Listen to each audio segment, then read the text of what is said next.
would you do if your child was diagnosed with a serious health condition? Find out what Dr. Dionna Hancock-Johnson did when her daughter was diagnosed with diabetes at the age of 3. Dr. Dionna is a certified life coach and psychologist. She's also a speaker and author. She holds a doctorate in education in counseling, psychology, and a master's of science in human development and family studies from Iowa State University.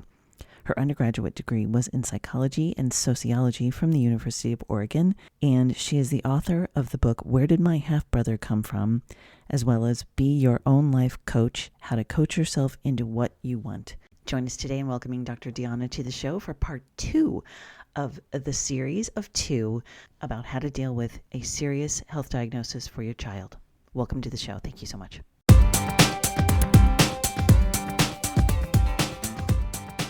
How does your daughter, like with her friends, how does that sort of interaction happen? I mean, do they know? Do they accept it? I mean, how does that look for her?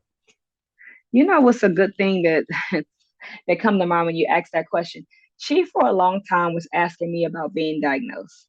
And she thought that I was also diagnosed because for her, Oh. being diagnosed was normal. Even Mm. though she didn't see me get insulin, Mm-hmm. she sometimes would say, "Can you prick your finger, mommy?" And when you're in the hospital and you're diagnosed, they make you do that process anyway, where you prick your finger so Oh, so you know you'll what kind of your learn. child is feeling like. Yeah. Mm-hmm. So she kind of got used to seeing that, and she would ask me, and she would ask me questions about being diagnosed, and I would say, I wouldn't give her a yes or no, but it was more of an answer like, I know, like I can relate to her. Whatever I said, I was saying something that I could relate to her to let her know I know what you're going through. And Mm-hmm. sometimes it's hard because you don't really know what they're going through in the same sense. You're trying to relate to them, but you're doing the best you can as a parent.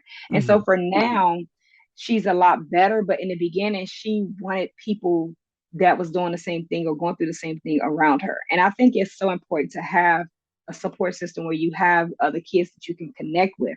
They have a lot of camps, they have a lot of support groups, but where I live at the time, they did not have a support group. I thought about starting one, but I didn't think I was strong enough to do that, to be Mm. there for other people, like how we have the podcast now. I never thought that I could actually be that strong for someone else. Mm-hmm. And then when she started to be around more people that she realized are not diabetic, she was okay with it. She only has a small circle of people around her, just as myself, because of Mm-hmm. what's going on. And we already were kind of like that anyway. Mm-hmm. And so she had a lot of questions of why this friend didn't have that or that, but she already dealt with some of that with me because I was the first person that she assumed was also diabetic. And she knew my Right. dad was diabetic. She knew that he passed away. She understood that, Mm. but she didn't understand anything else. Now, as far as her friends now, it's just, okay, she's low. What does she need? Like they kind of know because she may Oh. go in the room now and can play without me, without me hearing her. And then on top of that, we have the Dexcom on all of our phones. So I kind of know if she's low, if she's anywhere as well. So she's Oh. good with friends. She loves everything, like in terms of she's back, working and everything. She didn't stop working for a while. It was a little bit that she wasn't working, but she would go back to work almost immediately. And she's comfortable in her skin now. And Mm. she's starting to say stuff that makes more sense because she's older and she's understanding. She Mm-hmm. said to me the other day, "Mom, you weren't diagnosed. You wasn't diabetic." She was like, "You were just trying to make me feel better." And I said, "I really was." Oh. And that kind of Oh. hurt me a little bit too, because it's like I was doing what I thought was the best thing to do. And I don't know if that was the best thing for anybody else's kid but I knew at the time that was the best thing for her because I wanted her to get through that moment. She would ask me right before she would get her needles or whatever. And when she was younger, she was getting so many needles in her fingers and her legs that it was Mm-hmm. it was so painful that whatever she asked me, I was there to give it to her. You know what I Mm-hmm. mean? And so if that was to make her feel like she could relate to me or I could relate to her, it was what it was. Right. Oh my gosh.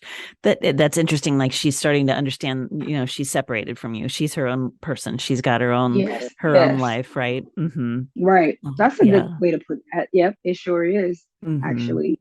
Oh. Despite the diagnosis, you're right. Mm-hmm.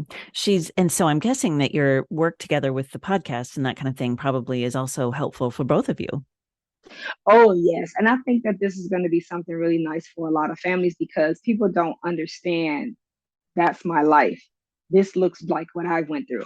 And I wanted to really be out there for these families who are diagnosed because they don't know what's about to hit them. They don't know what life is like after that.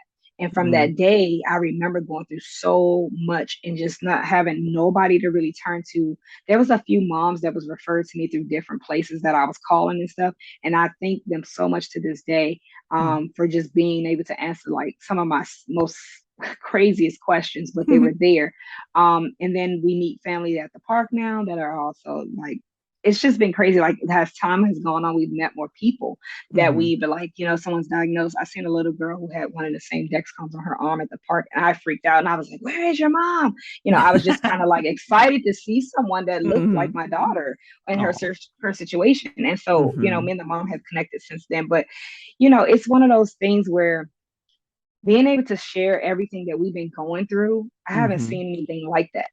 And I think my daughter is so unique in all that she's doing. And I want her to be an inspiration for other people to show you can still move on with your life. This was Mhm. my life before, and now this is my life after, even better. So Mhm. I just want other people to understand that our babies have a voice because Mhm. my daughter speaks and she talks and she's been talking for a long time. And she Mhm. was talking like this at 3, but the only thing she couldn't do, she was very communicative, but she could Mhm. not explain what was going on with her Mm. diagnosis. Mhm. I had to ask friends that we met. Matter of fact, we have someone that helped me design the underwears for the Pocket Underwear Company is also diabetic. And his name is Neiman Tate. He actually helped me so much with understanding what kind of signs she should be showing or telling me. And he also helped me with foods and stuff because he was diagnosed at 9, I believe. And Okay. he has been a great support system for us. So, him working with me and on the pocket underwear has just been a great collab. And I'm so thankful to have him in my life because he's so open with sharing everything. And then I'll share with her. I'm like, okay, well, Nemo said you can't have this, you can't have that. So, everything is much better than it was before. But having this podcast, Talking Toddlers with Type 1, is just a place for people to be able to see that you have a place to go and share your story and see what Mhm. it looks like before, during, and after. And then having also the pocket underwear. I want to give people an opportunity to have something that makes them feel comfortable. And let me tell you, the pocket underwear was created so that we didn't have to talk about being diabetic on the front Mhm. end Mhm. because now you have to wear insulin pump that's on the outside of your clothes. And Mhm. wearing that on the outside of the clothes is a lot for a person who's just diagnosed.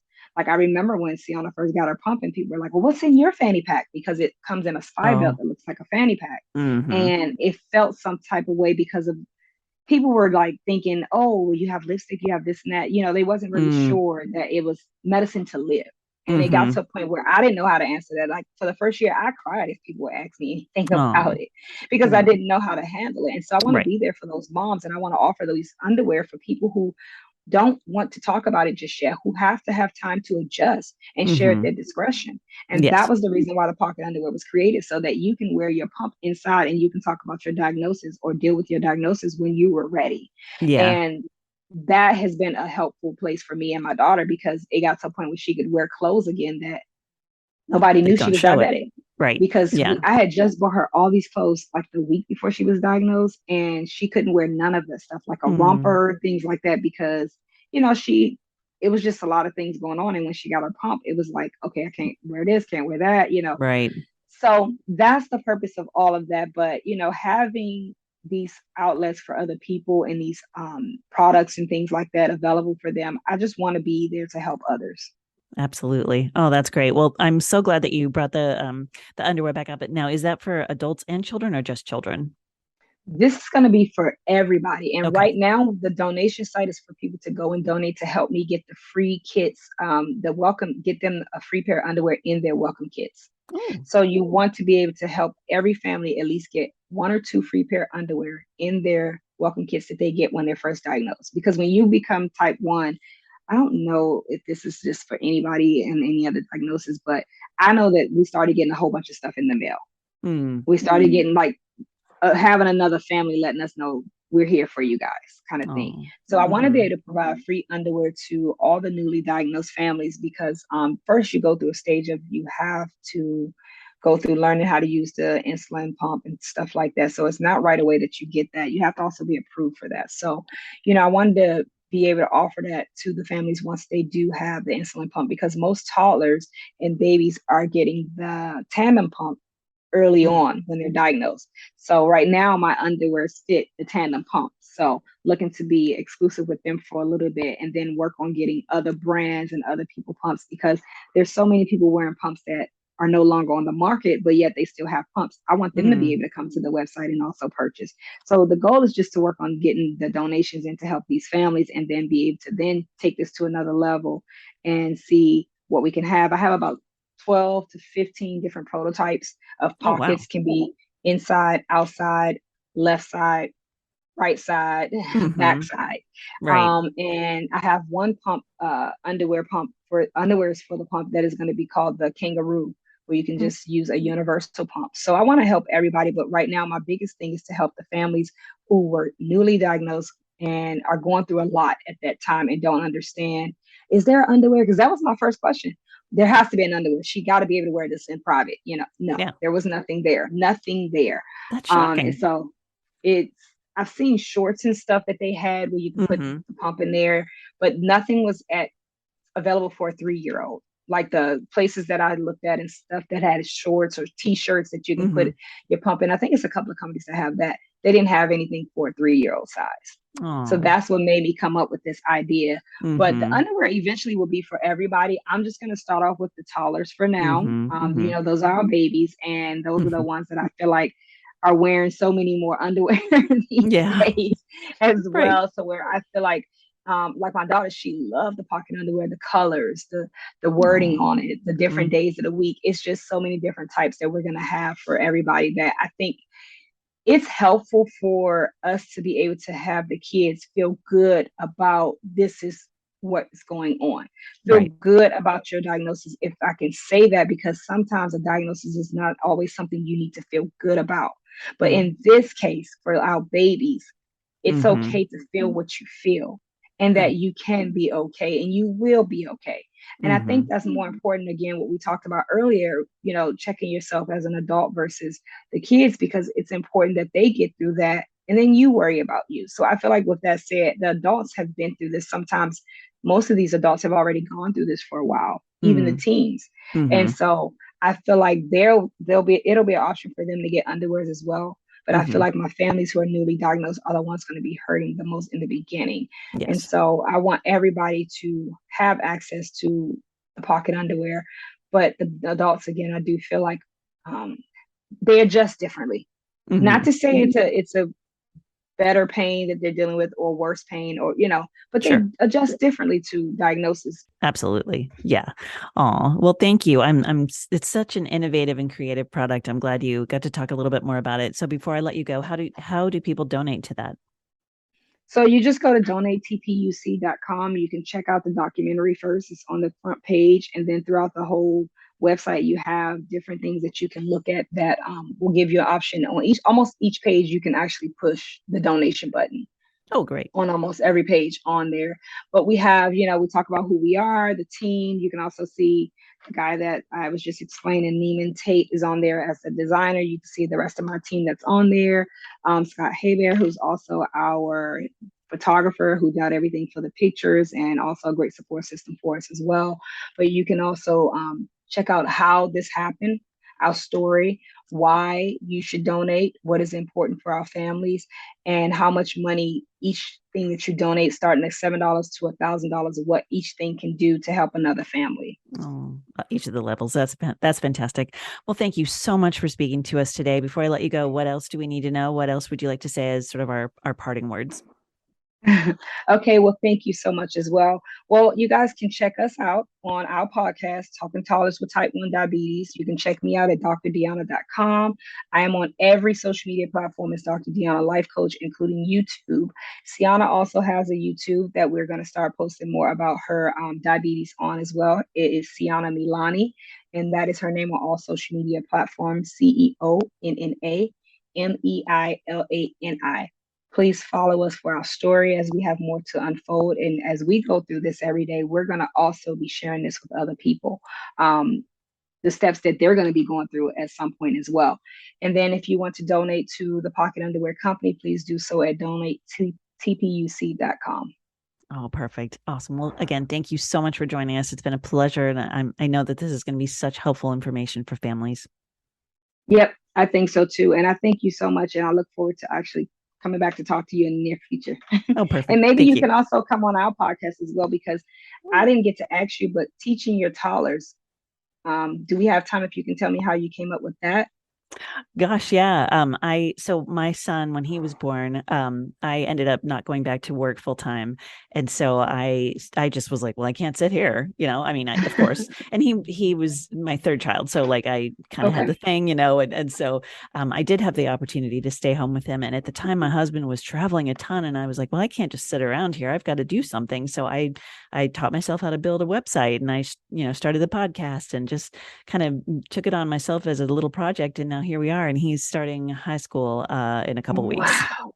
Yeah. Wow. That is an amazing story. So you've been doing this a while. And something about that third child hits differently, because just having my newborn, I'm like, okay, he is totally different. Although Mm, he is a pandemic baby, he is mm, totally different than my mm, 16-year-old son, and then mm. Sienna, who's 7 now. So Yeah. we're experiencing some life changes in the house right now. That's like, okay, we got to get through that newborn stage. But Yeah. it's interesting you say that, because I feel the same way. My son's name is Chosen. And so Oh. I feel like, there is a reason for this as well. And that's what I share on my platform, because I'm older now and I didn't expect to Mm, have another kid. So I went mm. through quite a bit, almost lost my Yeah. life during this delivery and pregnancy. So Oh my I'm really goodness. thankful. And so I know something about having a third kid, something Oh yeah. I Oh my didn't plan to gosh. do. It's so funny. And well, yeah, he was our surprise guy too. And I actually the most recent podcast that I just recorded was actually a mom who had babies when she was in her 20s, and one at 53 and one at 60, at twins at 60. So it was an interesting Oh, I gotta look episode at to that. record because yeah, she has a really interesting perspective, especially on just the evolution of parenting. And I'm sure you've seen it between 16 and a newborn, right? It's just Oh, different every yes. kid, right? Oh my. Yes, yes. I feel like I'm a rookie. I feel like, okay, do I know how to do this? Do I do that? Like jumping into it is just feels different, and everything is different. The resources and everything that they have, all the way down from the products and everything. So that's Mm, amazing. I'm definitely going to try to connect with um, her and also listen to that podcast, because I just love having a support of women that know, mm, what they want to do in life, and also knowing what can we do. Anybody who is dedicated to their children and wants to mm-hmm. give it all, I'm all for it, because it is what it is. My mom raised 8 of us, and so Wow. she gave everything to them, to us, and she also never worked during that time.